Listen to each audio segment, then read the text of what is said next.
ये सब खाने पीने के इंतजाम किए गए।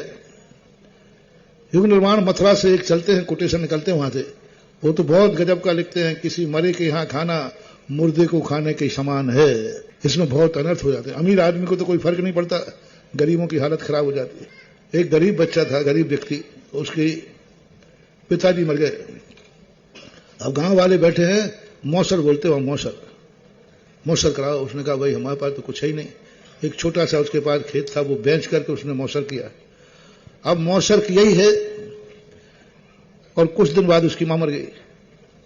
अब फिर गांव वाले मौसर कराओ, तो कहते भैया अब तो हमारे पास कुछ भी नहीं है, कुछ भी नहीं है।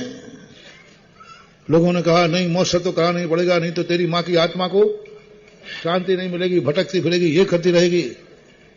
वो अंदर गया और अपने जाकर के सबके सामने ला करके कुछ हथियार लाया और अपनी हत्या कर ली। अब मैं ही मां के मौसर पर चढ़ता हूं। अब वो बच्चा भी मर गया। अब दो दो लाशें पड़ी। अब पंचों से कहा गया, अब पंचों को नहीं लगा कि गांव में भूत आ जाएगा। दोनों लाशों को उठा के जलाए, ना कोई मौसर हुआ, ना तेरमा हुआ और ना अभी तक कोई भूत आया। लोगों ने एक नया पैटर्न निकाल दिया, हम तो शांति विधान का भोजन कर रहे हैं।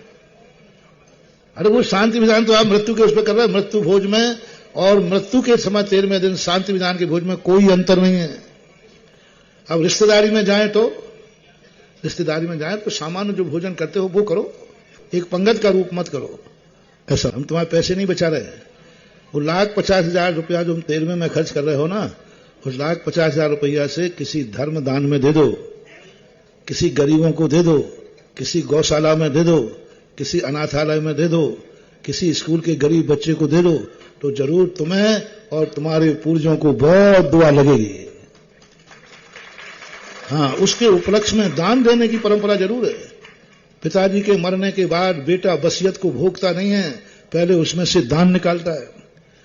जैसे भोजन आप बनाते हो तो भाव होता है कि भोजन में पहले मैं त्यागी वृत्ति को दूं, पहले भोजन दे फिर निज करें आहार।